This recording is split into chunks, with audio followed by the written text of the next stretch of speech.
Children, moving ahead with this chapter, we see a lot of new technologies being developed during this medieval period, and it posed a huge challenge for the historians.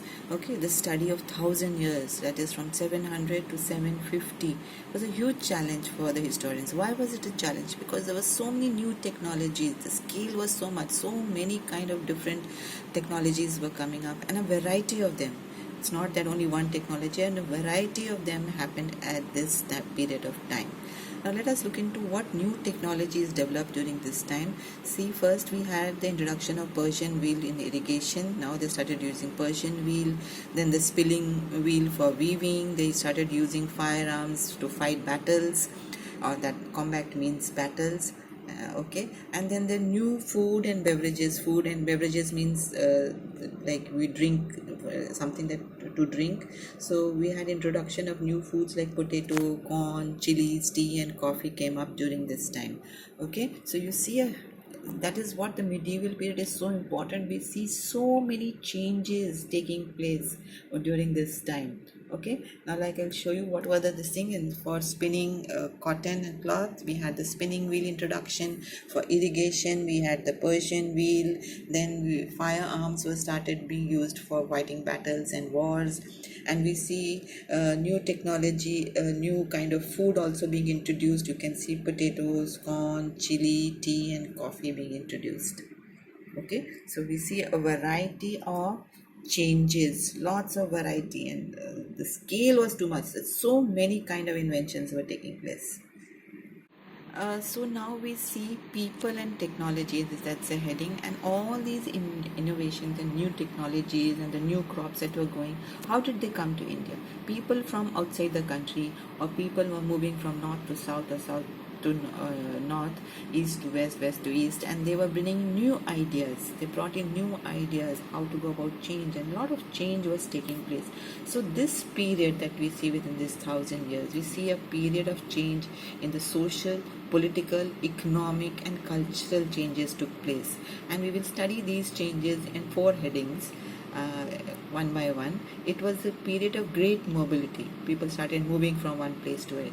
A period of gaining political importance. We see the rise of groups or kings taking place. Okay, and a period of change in habitat, how the people change their style of living, and a period of social change, all cultural and traditions started changing.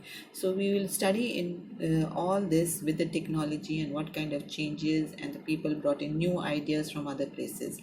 So you see the medieval period, the continuous changes that are taking place in these 1,000 years. Okay, and basically we're going to learn these 4 headings. One, a period of great mobility, then a period of gaining political importance, a period of change in habitat, and period of social change. Children, under the heading of social and political changes, we will learn the first point, a period of great mobility. Now, what is mobility? People started moving from one place to another. Okay, so groups of people, they traveled long distances. And why did they travel long distances? This in search of opportunities, means they wanted some kind of work, some kind of new jobs, because probably they were living in a deserted land where they didn't have much opportunities to feed themselves. So they had heard about India and its wealth, and they all wanted to come to India to earn money, to earn wealth. So you see there were lots of people coming from Arab lands, from China, okay, from Persia, and our own people moving from one place to another in search of new opportunities. So during this medieval period, we see a great movement, and only for better perspectives in life to earn more money. Okay, so we see an economic change taking place where people are adopting to various kinds of other occupation apart from agriculture. Children, moving ahead, we go to the next part of the topic, that is a period of gaining political importance. So certain groups started becoming very, very important, and one of the groups that we are going to learn later on is the Rajputs. they became very important, and they showed their the skills to the people and considered themselves to be a warrior class. Now after the Rajputs, we see other groups also coming up, were becoming very powerful. There were the Marathas, the Sikhs, the Jats, the Ahoms, and the Kashyps. Kashyps were a caste of scribes. Scribes, you know, who would write down the manuscripts by hand. Okay, they would do the writing part. So these groups of people also became very important and influential. So, and how will you remember these groups, children? You can use the word as mask. M for Marathas, A for Ahoms, S for Sikhs, and K for Kashyap. So you can use some of these names as mask and learn that entire format. Okay. So we'll see. Now we'll go into the details of who the Rajputs were.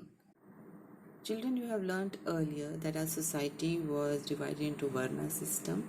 At the topmost were the Brahmins, then the Kshatriyas, then the Vaishyas, and the Shudras. Okay, this you have learnt last year, how the Indian society was divided into. Now let's see who were the Rajputs.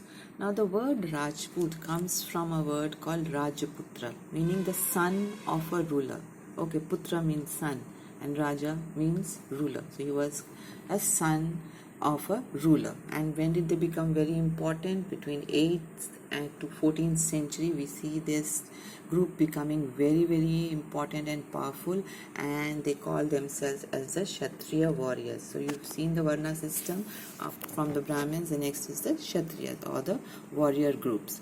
The term included not just the rulers, but there were soldiers and chieftains also were called as, who fought wars, were called as Rajputs.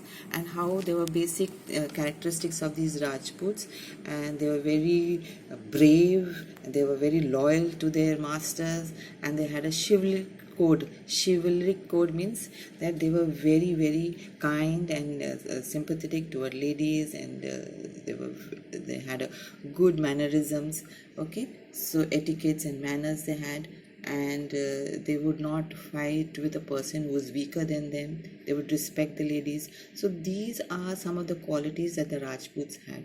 And if we look into some of the poems written by the poets on Rajputs, these qualities are depicted in those poems.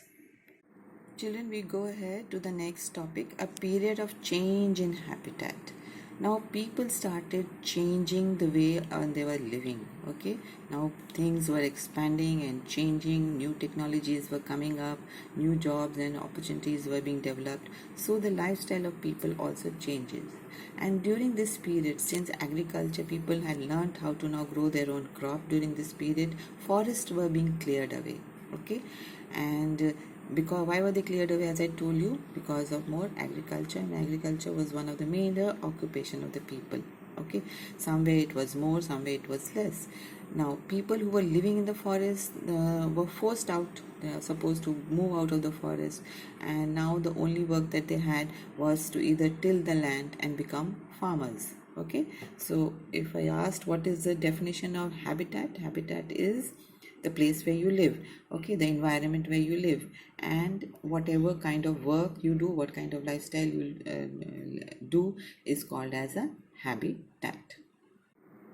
So you can see, children, these are the two parts of the definition of habitat. It is an environment of a region, what kind of a place you live in, whether it's a city or rural area or forest area, and what kind of work and lifestyle do you do there. Okay, that is the two. This is the two parts for the meaning of habitat. Children, as I told you, in that agriculture now had extended and forests were being cleared, so the tribal people had no other option but to migrate for them, and the only work that they started would either become laborers or become farmers and started cultivating land. So these new peasants, and who are these new peasants? They are the tribal people, and they now started mixing up with the general other population who were into agriculture, and they began to be influenced by the other. So the society started growing and becoming more and more complex, and that led to a distinction between upper caste and lower caste. Okay, so we see there's differences between, and then people, all tribal people who had more land, who had more cattle, were considered at higher class, and those with lesser land, or who did not have land but were only working in the fields, were considered as lower class. So this economic social differences started taking place. Okay, and so, and when then we see with further developments and further occupations coming up, the societies became more and more different and complex.